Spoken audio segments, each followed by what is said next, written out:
ወንጀል ላይ የኛ ማህበረሰብ ሲሳተፍ ስለተገኘ ነው።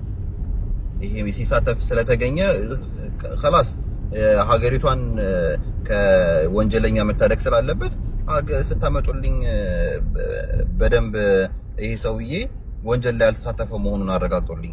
ምክንያቱም መተው እዚህ ወንጀል እየሰሩብኝ ነው። የምናየው ነገር ነው። አብዛኛው ሳውዲ ላይ በተለያየ ወንጀል ሲፈለግ የነበረ ሲያስቸግር የነበረ ሰው ነው አብዛኛውን ገብቶ እዚህ ደግሞ ከእንደገና ሌላ ችግር እየፈጠረ ያለው። እንዲስ 2 years በዚህች 2 ዓመት 1 ዓመት ከምናምን ውስጥ ብዙ የሚያሳፍር ከዚህ በፊት ያልነበሩ ነገሮችን እያየን ነው። የዚህ ሀገር መንግስት ለራሱ ዜጋ ለራሱ ሀገር ደህንነት ሲባል ግዴታ እየመጣ ያለውን ሰው ማጣራት ጀመረ። ይሄ ሁላ ችግር የመጣው በማን ነው? እኛ በምንጠቀመው እኛ የምንኖረው ሰዎች በምናደርገው ነገር ነው። ገብቷችኋል አይደለ? ነገ እኔ አንድ ነገር ልንገራችሁ፣ ነሲሃ ግልጽ የሆነ ነገር ልንገራችሁ። እኔ የታዘብኩትን ነገር ወላሂ ሌላ አፍሪካ ሀገራቶች ባን የተደረጉ አሉ። እዚህ ሀገር እንዳይገቡ ቪዛቸውን እንዳይታደስ ቪዛቸው ጊዜ ሲያልቅ ከሀገር እንዲወጡ የታገዱ ሰዎች አሉ። የታገዱ ሀገራቶች አሉ፣ አፍሪካ ሀገራቶች። አዲስ ታይም ከነሱ ያልተናነሰ እንደውም ከነሱ የባሰ ስራዎችን እየሰራ ነው ኢትዮጵያኖች አሉ። ከነሱ የባሰ ስራዎች መገዳደል እኮ እየተገዳደለ ነው፣ እየሰማን ነው አይደለም? ስንት ወንጀል እየሰሩ የተለያዩ ታይቶች እኮ እየተያዙ ዛቻ እንደዚህ አደርጋለሁ ህግ የለበት ሀገር እስከሚመስል ድረስ እቺ ሀገር ኢማራት ከኢትዮጵያ መንግስት ጋር የዲፕሎማቲክ ሪሌሽኑ የወደቀ ቢሆን እንደሌላው አፍሪካ ሀገር ዛሬ ሁላችንም ቪዛችንን ሳናድስ ማለት ማደስ ተከልክለን ሁላችንም ወደ ሀገራችን ወይም ወደ ሌላ ሀገር ተሰደን ሄደን ነበር። እየተያዘን እንወረወር ነበር። አብዛኛው ሰው ህይወቱን ለማሻሻል ነው የመጣው፣ ህይወቱን ለመቀየር ነው። ማንም ወዶ ከሀገር የሚሰደድ የለም። ግን ከሀገር ኤርፖርት ረግጠን ልክ እዚህ ኤርፖርት ልክ ስንገባ የመጣንበትን ጉዳይ እንረሳዋለን። ለምን እንደሆነ አላውቅም።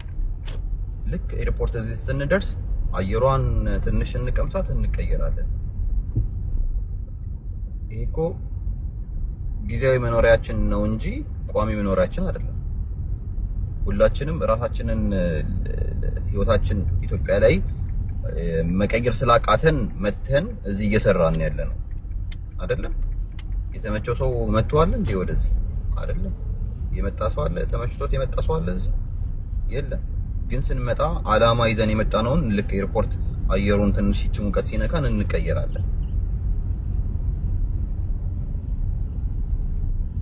ከዛ በኋላ ደግሞ ከዛ አልፎ ከራሳችን አልፎ የሰው ሀገር ገጽታ እናበላሻለን። የሆነ ህግ የሌለበት ሀገር አስመሰልናት ሀገሪቷን። በአማርኛ ስለምናወራ ኖርማል ነው ብላችሁ ታስባላችሁ? አይደለም። የምንናገረው ነገር እነሱ ጋር አይደርስም ብላችሁ ታስባላችሁ? አይደለም። ሀገሪቷ ያለንበት ሀገር በቴክኖሎጂ ዓለም ላይ ካሉት ላይክ ቶፕ የሚባሉት ሀገር ናት ያለንም አሁን የምንኖርባት ሀገር። የእናንተን ቋንቋ መቀየርና የእናንተ ሌላ ነገር ማውራት የእናንተ ጊዜያዊ የሆነ ነገር ማውራት እነሱ አያውቁትም። እኛ ኢትዮጵያዊ ስለሆነ እርቀናል። እንደዛ አታስቡ። በጣም ቀላል ነው ሁሉም ነገር ለማድረግ በጣም ቀላል ነው። አሁን ሁሉም ከዚህ በፊት የነበረው ነገር ጸጽቶት በቃ ከዚህ በኋላ ሰላማዊ ህይወት ምንም አያደርግም። ሪስክ መውሰድ ምንም አያደርግም። ዛሬ እኔ መጥፎ ነገር ሰርቼ እኔ ብቻ አይደለም የምጠቀው። ምስኪኑ ህይወቱን ለመቀየር የመጣው ሰውዬ በእኔ ምክንያት እንደ ሀገር ስለሆነ እኔ የምወክለው ሀገሬን የሆነ ነገር ሳጠፋ ኢትዮጵያዊ ነው አይደለም የሚባለው እዚህ ሀገር። የሆነ ነገር ባደርግና እኮ የሆነ ወንጀል ስትሰራ ኢትዮጵያዊ ዜጋ የሆነ ነው ተብዬ የምጠራው ሚዲያ ላይ አይደለ?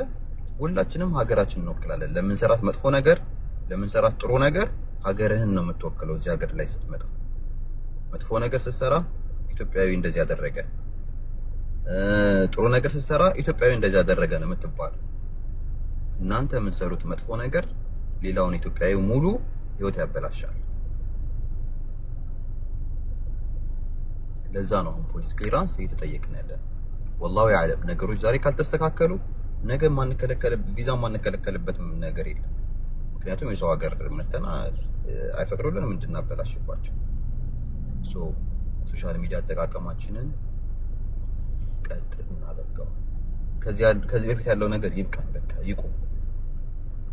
በቃ ሪስክ መውሰድ ይሄ መነቋቆሩ ምናምን አሁን ራሳችንን ጋፕ አድርገን ምን ውስጥ ነበርኩኝ ብሎ ራሱን አስቦ ቆም አድርጎ ከዚህ በኋላ ምን ማድረግ አለብኝ? የመጀመሪያ ማስተማሪያ መሆን የለብንም። ላተንሱን እንዳትረሱ። እኔ ይሄ አዌርነስ ብቻ ተሰጥቶ ይሄ ምክክር ተሰጥቶ ይሄ መድረክ ተዘጋጅቶ ከዚህ በኋላ ጸጥ ይባላል ብላችሁ እንዳታስቡ። መንግስት የዚህ ሀገር መንግስት እጁን ከቶበት በደንብ እንደዚህ አዌርነስ ሰጥቶ ቁጭ አድርጎ ነግሯችሁ ከዛ በኋላ እጁን አጥፎ ይቀመጣል ብላችሁ እንዳታስቡ። ነገ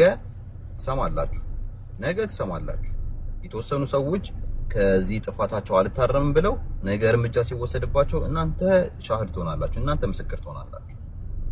እኔ ግን የምመክረው እንደ